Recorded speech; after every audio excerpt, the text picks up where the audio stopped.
আজকে এই ভিডিওতে আমরা আলোচনা করব আইসিডিএস কর্মী ও সহায়িকার পরীক্ষার জন্য প্রশ্নোত্তর সম্পর্কে এবং যে প্রশ্নোত্তরগুলো তোমাদের গণিত থেকে রয়েছে অর্থাৎ গণিতের কয়েকটি অঙ্কের টাইপ সম্পর্কে আলোচনা করব এই ভিডিওতে। তো দেখো, প্রথমের প্রশ্নে বলা হচ্ছে কোনো ব্যবসাতে 3 জন বন্ধুর মূলধনের অনুপাত 2:3:4। যদি মোট 18,000 টাকা লাভ হয় তবে মধ্যম বন্ধু কত টাকা পাবেন? মধ্যম বন্ধু অর্থাৎ যিনি 3 টাকা জমা দিয়েছেন সেই বন্ধু কত টাকা পাবেন সেটা কিন্তু প্রশ্নে বলা হয়েছে। তো এখানে দেখো তিনটি এখানে কিন্তু বন্ধুর কথা বলা হয়েছে। প্রথম বন্ধু 2 টাকা জমা দিয়েছে, দ্বিতীয় বন্ধু 3 টাকা এবং তৃতীয় বন্ধু 4 টাকা জমা দিয়েছে এবং তাদের যে মোট টাকা সেটা হচ্ছে 18,000 টাকা। তো এইরকম যদি অঙ্ক আসে তো সেক্ষেত্রে তোমাদেরকে যেটি করতে হবে সেটি হচ্ছে এই তিনটে অনুপাতে তোমাদেরকে যোগ করতে হবে। তাহলে কত হবে? 2 + 3 + 4। তো তোমাদেরকে এখানে লিখতে হবে এরকমভাবে, আমি শর্টকাটে দেখিয়ে দিচ্ছি। এখানে x দিয়ে লিখবে, ঠিক আছে? 2x + 3x + 4x সমান কত বলেছে? সমান বলেছে 18,000। তাহলে কত হচ্ছে? 2 আর 3 5, 5 আর 4 9, তাহলে কত হচ্ছে? 9x। 9x সমান হচ্ছে 18,000। তাহলে x সমান কত হবে? x সমান হয়ে যাবে, যদি আমরা এই 9টিকে যদি সমানের ওপারে নিয়ে যাই তো সেক্ষেত্রে গুণ থাকলে হয়ে যায় ভাগ। তো ডান দিকে যদি 9 আসে তাহলে এটা হয়ে যাবে ভাগ। তাহলে 18,000কে যদি 9 দিয়ে ভাগ করা হয় তাহলে 9 2 18 আর 3টে 0, তাহলে কত হচ্ছে? 2,000 টাকা হচ্ছে। তো x সমান এখানে 2,000 টাকা। তো সেক্ষেত্রে আমরা প্রথমটা ধরে নিয়েছিলাম 2x। তো 2x মানে কত হবে? 2 2 4,000 টাকা। কিন্তু আমাদেরকে কি বলেছে? মধ্যম বন্ধু কত টাকা পাবেন? তো মধ্যম বন্ধু অর্থাৎ 3, তো সেক্ষেত্রে 3x। তাহলে এখানে যদি আমরা 3x করি তাহলে কত হচ্ছে? 3 × 2,000, তাহলে কত হবে? 6,000 টাকা। তাহলে এটাই হবে উত্তর, 6,000 হচ্ছে উত্তর। অপশন সি হচ্ছে এখানে কারেক্ট আনসার। আশা করি তোমরা বুঝতে পারছো। যদি এই রকমের অঙ্ক থাকে তাহলে এভাবেই কিন্তু করতে হবে শর্টকাট নিয়মে। এই যে আমি তোমাদেরকে এতগুলো করে দেখালাম, এই প্রত্যেকটি কোনো কিছুরই কিন্তু করার কোনো প্রয়োজন নেই, তোমরা এই অঙ্কটি মুখে মুখেই করতে পারবে। দেখো এখানে বলা হচ্ছে মধ্যম বন্ধু অর্থাৎ 3 বলা হয়েছে। তো সেক্ষেত্রে এই 3টে সংখ্যা যোগ করবে, 4 3 7 2 9, 9 দিয়ে 18,000কে ভাগ করবে, তো সেক্ষেত্রে 2,000 হচ্ছে। এবং সেই 2,000 দিয়ে যাকে বলবে মধ্যম বন্ধু তাহলে 3 দিয়ে গুণ, প্রথম বন্ধু হলে 2 দিয়ে গুণ, আর তৃতীয় বন্ধু হলে 4 দিয়ে গুণ হতো, ঠিক আছে? তো সেভাবেই তোমরা কিন্তু যে বন্ধুর এখানে অঙ্কে দেয়া থাকবে সেই বন্ধুর টাকাটা তোমরা কিন্তু এখান থেকে বার করতে পারবে। তো সেক্ষেত্রে মধ্যম বন্ধু 3 × 2,000, তো সেক্ষেত্রে 6,000 টাকা। যদি বলতো প্রথম বন্ধু তো সেক্ষেত্রে 2,000 × 2 = 4,000 টাকা। আর যদি তৃতীয় বন্ধু বলতো তাহলে 4 × 2,000 = 8,000 টাকা। তো এখানে যেহেতু মধ্যম বন্ধু বলা হয়েছে তো সেক্ষেত্রে 6,000 টাকা হবে এখানে কারেক্ট আনসার। পরবর্তী প্রশ্নে দেখো বলা হচ্ছে কোনো ব্যবসাতে ABC এর মূলধনের অনুপাত 2:3:5 এবং তাদের নিয়োজিত সময়ের অনুপাত 3:4:5 হলে তাদের লভ্যাংশের অনুপাত কত হবে? অর্থাৎ এখানে কোনো একটা ব্যবসাতে ABC 3 জন বন্ধু এবং তারা টাকা জমা করেছে, তাদের টাকা জমা করার অনুপাতের পরিমাণ হচ্ছে 2:3:5 এবং কত সময় ধরে তারা জমা করেছে? প্রথম বন্ধু করেছে 3 অনুপাতে, দ্বিতীয় বন্ধু 4 অনুপাতে এবং তৃতীয় বন্ধু 5 অনুপাতে তারা কিন্তু নির্দিষ্ট সময়ের জন্য টাকা জমা করেছে। তাহলে তাদের লভ্যাংশের অনুপাত কত হবে? তো দেখো এই রকম যদি অঙ্ক তোমাদের পরীক্ষায় আসে তাহলে খুব সহজ পদ্ধতি আমি তোমাদেরকে বলে দিচ্ছি। প্রথমেই লিখবে মূলধনের অনুপাত। মূলধনের অনুপাত কত রয়েছে? 2, 3, 5। তাহলে 2 লিখবে, 3, 5। এটা কি? এটা হচ্ছে মূলধনের জন্য। এটা হচ্ছে মূলধনের ক্ষেত্রে। তারপরে লিখবে সময়, কত সময় ধরে সেই টাকাটি জমা হচ্ছে, কত সময় ধরে হচ্ছে? 3:4:5। তাহলে 3:4:5 এইভাবে লিখবে। এই যে দুটো আমরা পেলাম অনুপাত, এই দুটোকে যদি আমরা গুণ করি তাহলে পেয়ে যাব লভ্যাংশের অনুপাত।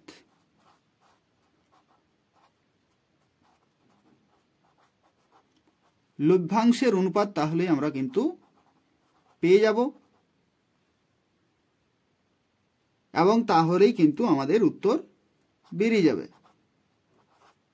তাহলে কত হবে? 3 2 6, 3 4 12, 5 5 25। এটা হচ্ছে উত্তর। তাহলে অপশন ডি হচ্ছে এখানে কারেক্ট আনসার। অপশন ডি 6:12:25 হচ্ছে এখানে কারেক্ট আনসার। তো বুঝতে পারলে এখানে দুটো অনুপাত কিন্তু বলা ছিল। একটি হচ্ছে মূলধনের অনুপাত, আরেকটি হচ্ছে সময়ের অনুপাত। অর্থাৎ কোনো একটা ব্যবসাতে ABC 3জন বন্ধু, তারা 2:3:5 অনুপাতে মূলধন কিন্তু জমা দিয়েছিল, এবং তাদের মূলধন কিন্তু নির্দিষ্ট সময়ের জন্য জমা দিয়েছিল। প্রথম বন্ধু 3 ধরে নাও বছরের জন্য, দ্বিতীয় বন্ধু 4 বছরের জন্য, তৃতীয় বন্ধু 5 বছরের জন্য। তো এইভাবে কিন্তু জমা করেছিল। তো সেক্ষেত্রে তাদের লভ্যাংশ যে যেরকম টাকা দিয়েছিল এবং যত সময় ধরে দিয়েছিল তাদের সেই পরিমাণ কিন্তু অনুপাতে টাকা ভাগ হবে। তো সেক্ষেত্রে 6:12:25 হচ্ছে এখানে কারেক্ট আনসার। এরপর দেখো পরবর্তী প্রশ্নে বলা হচ্ছে কোনো ব্যবসাতে ABC এর মূলধনের অনুপাত কত হলে, অর্থাৎ তারা কত কত করে টাকা জমা করলে সময়ের অনুপাত হবে 2:3:5 এবং তাদের লাভের অনুপাত হবে 3:4:2। অর্থাৎ এখানে কে কত টাকা জমা করেছে সেটা কিন্তু এখানে দেয়া নেই, কিন্তু কত সময় ধরে জমা করেছে এবং তাদের লাভের পরিমাণ কত সেই অনুপাতগুলো কিন্তু দেওয়া আছে। তো এখানেও একই রকমভাবে আগের যে অঙ্কটি ছিল সেই রকমই কিন্তু করতে হবে। এখানে দেখো বলা হচ্ছে মূলধন কিন্তু জানা নেই। মূলধনের ক্ষেত্রে আমাদের অনুপাতগুলো কিন্তু জানা নেই, কিন্তু জানা আছে সময়ের অনুপাত। সময়ের অনুপাত কি আছে? সময়ের অনুপাত দেওয়া আছে 2:3:5। এটা সময় দেওয়া আছে। লাভ কি দেওয়া আছে? 3:4:2। তাহলে এই দুটোকে গুণ করলে আমরা কি পাবো? এই দুটোকে গুণ করলে আমরা পাবো লাভ, লভ্যাংশের অনুপাত বা লাভ পাবো। এবং লভ্যাংশের অনুপাত বা লাভের অনুপাত দেওয়া আছে 3:4:2। তো সেক্ষেত্রে দেখো মূলধনের অনুপাত কত হলে এই সময়ের সাথে গুণ করলে আমরা 3:4:2 পাবো। তো দেখো অপশানগুলো থেকে কিন্তু আমাদেরকে উত্তরটি খুঁজে বার করতে হবে। তো যদি আমরা 2 বসাই এখানে, 2:3:5, তো 2 যদি বসাই এখানে 2 2 4, ঠিক আছে, 4 হয়। তো 4কে কখনো কিন্তু 3 করা যাবে না। যদি 3 বসাই, 3 2 6, 6কে 3 করা যায়, 6কে 3 করা যায়, কিন্তু চেক করে নিতে হবে যে হচ্ছে কিনা। তো সেক্ষেত্রে দেখো আমি নিচে করছি যদি আমরা 3 3 15 বসাই, 3 3 15 বসাই, 3 3 আর 15, আর এখানে হচ্ছে 2 3 5,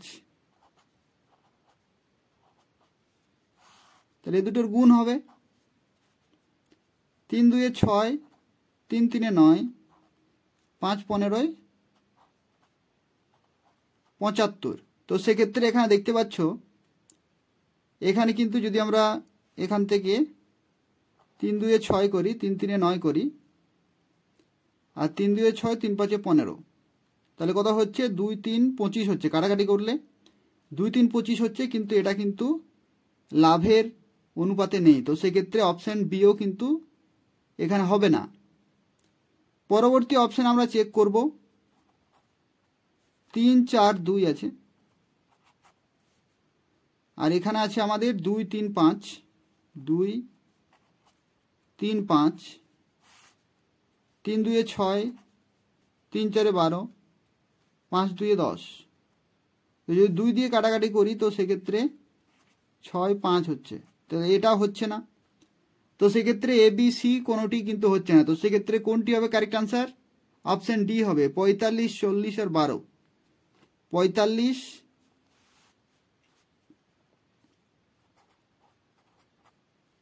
40 আর 12 হবে। এখানে আমরা চেক করে নেব যে হচ্ছে কিনা। তো সেক্ষেত্রে এখানে দেখো 45 আছে, 40 আছে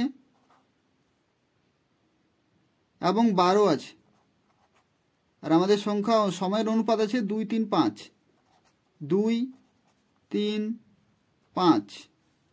গুণ করলে কত হবে? 45 2 90, 3 4 12 120, আর 5 12 60। এখানে এই তিনটে সংখ্যাকে যদি আমরা কাটাকাটি করি তো সেক্ষেত্রে 0 0 গুলো কেটে যাবে, 9 12 6। এখান থেকে আমরা যদি 3 দিয়ে ভাগ করি প্রত্যেকটা সংখ্যাকে, 3 3 9, 3 4 12, আর 3 2 6। তো সেক্ষেত্রে দেখতে পাচ্ছি এটা কিন্তু রয়েছে লাভের অনুপাতে রয়েছে 3 অনুপাত 4 অনুপাত 2, 3 4 2। তো সেক্ষেত্রে অপশান এখানে কিন্তু ডি সঠিক উত্তর হয়ে গেল, অপশান ডি। বুঝতে পারলে? এভাবেই কিন্তু করতে হবে। অর্থাৎ যদি মূলধনের অনুপাত যদি না দেওয়া থাকে বা ধরে নাও সময়ের অনুপাত দেওয়া নেই, তো সেক্ষেত্রে অপশানগুলো থেকে কিন্তু চেক করতে হবে। এবং এখানে তোমাদেরকে আরও একটি তথ্য বলে রাখি, পরীক্ষায় সঠিক উত্তর কিন্তু লাস্টের দিকে থাকবে, চান্স বেশি রয়েছে লাস্টের দিকে। তার কারণ কি, তোমাদেরকে প্রত্যেকটি চেক করতে হবে 1 by 1, তাহলে সময় লাগবে। তো সেক্ষেত্রে আমি তোমাদেরকে বলবো লাস্টের দিক থেকে চেক করতে। লাস্টের দিকে কিন্তু অপশানগুলো থাকে, তার কারণ কি অনেকেই শুরুর দিক থেকে টেস্ট করবে, সময় বেশি লাগবে। তো সময় যাতে বেশি লাগে সেটাই কিন্তু তারা চেষ্টা করবে। তো সেক্ষেত্রে তোমরা লাস্টের দিক থেকে চেক করবে, খুব তাড়াতাড়ি কিন্তু সেটা মিলে যাবে। এরপর দেখো আরও একটি টাইপ নিয়ে আলোচনা করব, যেখানে বলা হচ্ছে 3টি সংখ্যার মধ্যে দ্বিতীয়টি প্রথমটির দ্বিগুণ এবং তৃতীয়টির 3 গুণ। সংখ্যা 3টির গড় 44 হলে বড় সংখ্যাটি কত হবে? ঠিক আছে, বড় সংখ্যাটি কত হবে? এই ধরনের প্রশ্ন কিন্তু পরীক্ষায় আসে। তো সেক্ষেত্রে যদি এই ধরনের প্রশ্ন আসে তাহলে তোমরা কিভাবে করবে? এখানে দেখো বলা হচ্ছে 3টি সংখ্যা, তাহলে এটা হচ্ছে প্রথম সংখ্যা, এটা হচ্ছে দ্বিতীয় সংখ্যা, আর এটা হচ্ছে তৃতীয় সংখ্যা। এখানে কি বলা হচ্ছে যে দ্বিতীয় সংখ্যাটি প্রথম সংখ্যার দ্বিগুণ। এই যে দ্বিতীয় সংখ্যাটি প্রথম সংখ্যার দ্বিগুণ, তো আমরা ধরে নিলাম প্রথম সংখ্যা হচ্ছে x, তাহলে দ্বিতীয় সংখ্যা কত হবে? প্রথম সংখ্যার দ্বিগুণ হবে, তাহলে দ্বিগুণ মানে কি 2x। এরপর বলা হচ্ছে তৃতীয়টির 3 গুণ, তৃতীয়টির 3 গুণ, দ্বিতীয়টি হচ্ছে তৃতীয়টির 3 গুণ, তাহলে তৃতীয়টি কত হবে? দ্বিতীয়টির 3 ভাগ হবে। এখানে কিন্তু তোমাদেরকে বুঝতে হবে। এখানে দেখো বলা হচ্ছে যে দ্বিতীয়টি প্রথমটির দ্বিগুণ, প্রথমটির দ্বিগুণ করলাম, ঠিক আছে। এরপর বলা হচ্ছে তৃতীয়টির 3 গুণ, দ্বিতীয় সংখ্যাটি তৃতীয়টির 3 গুণ, তাহলে এই যে তৃতীয় সংখ্যাটি এটা 3 গুণ হচ্ছে দ্বিতীয় সংখ্যাটি। তাহলে যদি আমরা এই দুটো সংখ্যা জানি তাহলে আমরা তৃতীয় সংখ্যা কিভাবে পাবো? তাহলে তৃতীয় সংখ্যাটি হচ্ছে দ্বিতীয় সংখ্যা 3 ভাগ। তৃতীয় সংখ্যাটা কি হচ্ছে? দ্বিতীয় সংখ্যা 3 ভাগ। কারণ কি, এই যে 2x/3 এটা যেটা আমরা লিখলাম এখানে 2x/3, এখানে এরপর দেখো তৃতীয়টি 3 গুণ, তো যদি আমরা এখানে 3 দিয়ে যদি গুণ করি তাহলে আমরা 2x পেয়ে যাচ্ছি, অর্থাৎ দ্বিতীয় সংখ্যাটি পেয়ে যাচ্ছি। তো সেক্ষেত্রে সবগুলোই ঠিক আছে। ঠিক আছে, এভাবে কিন্তু চেক করে নেবে। এরপর বলা হচ্ছে সংখ্যা 3টির গড় 44। গড় মানে কি? গড় মানে হচ্ছে 3টি সংখ্যা যোগ করে যতগুলো সংখ্যা রয়েছে তত দিয়ে ভাগ করতে হয়, সেটাই হচ্ছে গড়।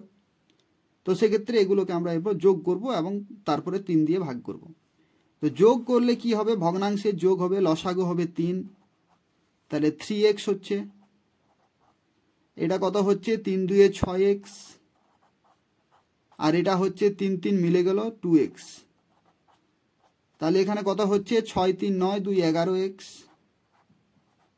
বাই 3, 11x/3 হচ্ছে। এটা হচ্ছে মোট, কিন্তু গড় করলে কত হবে? গড় করলে 3 দিয়ে ভাগ করতে হবে। তো গড় সমান কি হচ্ছে? এগুলো তোমরা শর্টকাটে করে নেবে, আমি জাস্ট তোমাদেরকে বুঝিয়ে দিচ্ছি। গড় সমান হচ্ছে 3 দিয়ে ভাগ। তো 3 দিয়ে ভাগ মানে কি? নিচে 3 হবে। তো সেক্ষেত্রে কত হলো? 11x/9। 11x/9 হচ্ছে গড়। তো এটাই বলা হয়েছে যে 3টি সংখ্যার গড় হচ্ছে 44। তাহলে 11x/9 সমান হচ্ছে 44। 11x/9 সমান হচ্ছে 44। তাহলে 11x সমান কত? এই যে নিচে ভাগ রয়েছে 9, এটাকে যদি ওই দিকে নিয়ে যাই সমানের ডান দিকে, তো সেক্ষেত্রে ভাগ থাকলে হয়ে যাবে গুণ। 44 গুণিত 9, এই গুণ কিন্তু এখন করবে না।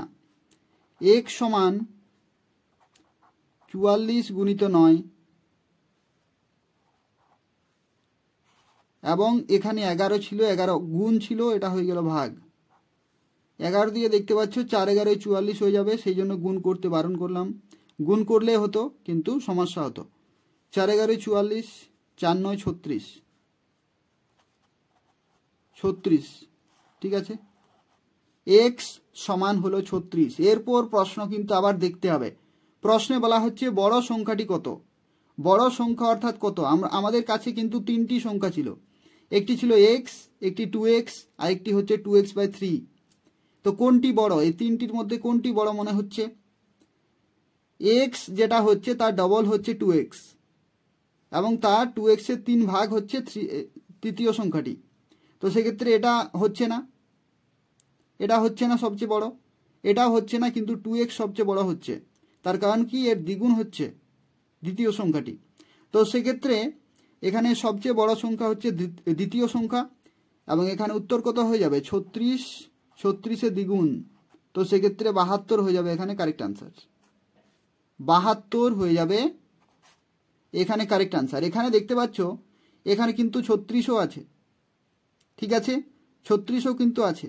তো সেক্ষেত্রে অপশানে সবগুলোই থাকবে, তোমাদেরকে সঠিক অপশানটি কিন্তু সেখান থেকে নির্বাচন করতে হবে। এখানে বলা হয়েছিল বড় সংখ্যাটি কত? তো সেক্ষেত্রে বড় সংখ্যা হচ্ছে 2x। তো সেক্ষেত্রে 72 হয়ে গেল এখানে কারেক্ট আনসার। এখানে পরবর্তী প্রশ্নে দেখো বলা হচ্ছে এক ব্যক্তি সাইকেলে 150 মিটার দূরত্ব 25 সেকেন্ড অতিক্রম করে, তার গতিবেগ প্রতি ঘন্টায় কত কিলোমিটার? তো এখানে তোমরা দুটি জিনিস মনে রাখবে। একটি গতিবেগ হয় মিটার প্রতি সেকেন্ডে, মিটার প্রতি সেকেন্ড, আর একটি গতিবেগ হয় কিলোমিটার প্রতি ঘন্টা, অর্থাৎ 1 ঘন্টায় কত কিলোমিটার যাচ্ছে, 1 সেকেন্ডে কত মিটার যাচ্ছে। তো এখানে দেখো বলা হচ্ছে এক ব্যক্তি সাইকেলে 150 মিটার দূরত্ব যাচ্ছে 25 সেকেন্ডে, অর্থাৎ প্রথমেরটি দেওয়া আছে। এখানে আমাদেরকে প্রকাশ করতে হবে যে প্রতি ঘন্টায় কত কিলোমিটার যায়, অর্থাৎ দ্বিতীয়টি কিন্তু আমাদেরকে করতে হবে। তো এখানে তোমাদেরকে বলে রাখি যে যদি তোমরা মিটার প্রতি সেকেন্ড থেকে কিলোমিটার প্রতি ঘন্টাতে করো তাহলে 18/5 এটা দিয়ে গুণ করতে হবে, 18/5 দিয়ে কিন্তু গুণ করতে হবে। এটা কিভাবে মনে রাখবে, দেখো মিটার আর সেকেন্ড এগুলো কি হয়, এগুলো ছোট, মিটার মানে ছোট এবং সেকেন্ডও খুব কম সময়।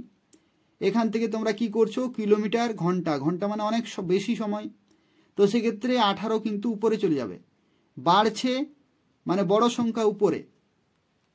আর যদি উল্টোটা করো, কিলোমিটার প্রতি ঘন্টা থেকে যদি তোমরা মিটার প্রতি সেকেন্ড করো, তো সেক্ষেত্রে বড় থেকে ছোট হচ্ছে, তাহলে ছোটটা উপরে আর বড় সংখ্যাটা নিচে, ঠিক আছে।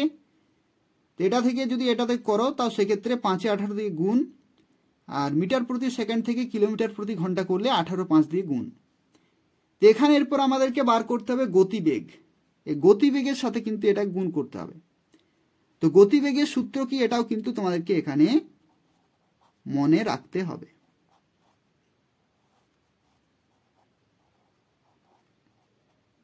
গতিবেগ সমান কত, তো গতিবেগ সমান হচ্ছে দূরত্ব বাই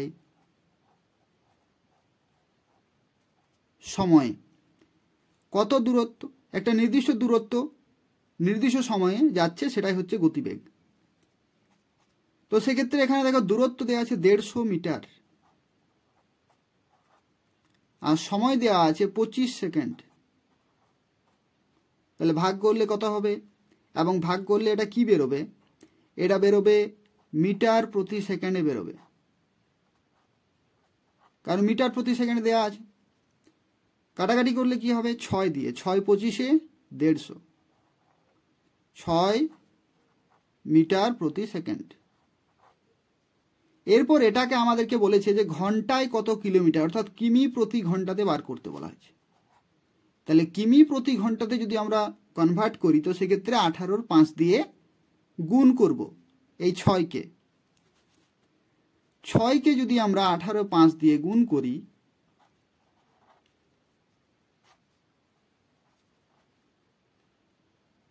তাহলে কি হচ্ছে, তাহলে হবে কাটাকাটি কিন্তু যাবে না, গুণ করতে হবে, উপরে উপরে গুণ। তাহলে 6-8 48, হাতে থাকে 4, 6-6-4 10, 5। তাহলে এখানে যদি তোমরা একটু যদি উপস্থিত বুদ্ধি কাজে লাগাও, তো সেক্ষেত্রে দেখো অপশানে দেয়া আছে 25, 21.6, 23, 20, এখানে ভাগ যাচ্ছে না, তার মানে কি দশমিকে হবে, তো এটা হবে কারেক্ট আনসার। এবার তোমরা এটা ভাগ করে দেখতেও পারো, এটাই আসবে, ঠিক আছে। তো সেক্ষেত্রে তাড়াতাড়ি করতে গেলে সেভাবে কিন্তু তোমাকে খুব তাড়াতাড়ি অপশানে টিক মার্ক দিতে হবে। এখানে ভাগ করলে কি হবে, দেখো 5-2-এ 10, 8 নামছে, তাহলে 5-একে 5, 6-7 8, 3 থাকছে, তো দশমিক দিলাম, একটা শূন্য হলো, তাহলে 5-6 30, তাহলে এটাই হচ্ছে 21.6। তাহলে এখানে অপশান বি হচ্ছে কারেক্ট আনসার। তো এভাবেই কিন্তু তোমাদেরকে করতে হবে, এগুলো কিছু করার কোনো প্রয়োজন নেই, এগুলো তোমাদেরকে মাথায় রাখতে হবে, আমি তোমাদেরকে জাস্ট বুঝিয়ে দিলাম। এভাবেই কিন্তু তোমরা মাইন্ডে ক্যালকুলেশন করে করতে পারবে, জাস্ট তোমাদেরকে এটা গুণ করতে হবে, এইটুকুই করতে হবে, তাহলে তোমরা এই অঙ্কটি করতে পারছো। তো এই ছিল আজকের কয়েকটি গুরুত্বপূর্ণ অঙ্কের টাইপ, এগুলো অবশ্যই তোমরা বারবার প্র্যাকটিস করবে, এবং তাছাড়াও খুব তাড়াতাড়ি আরও কিছু টাইপ তোমাদেরকে শেয়ার করে দেবো, যেগুলো তোমাদের ICDS কর্মী ও সহায়িকার পরীক্ষার জন্য অত্যন্ত গুরুত্বপূর্ণ রয়েছে। যারা ভিডিওটি দেখলে অবশ্যই লাইক করে দেবে, কমেন্ট করবে তোমরা কোন কোন জেলা থেকে এই ভিডিওটি দেখছো, এবং অবশ্যই চ্যানেলটি সাবস্ক্রাইব করে রাখো ICDS সংক্রান্ত প্রত্যেকটি আপডেট সময় মতো পাওয়ার জন্য। ধন্যবাদ।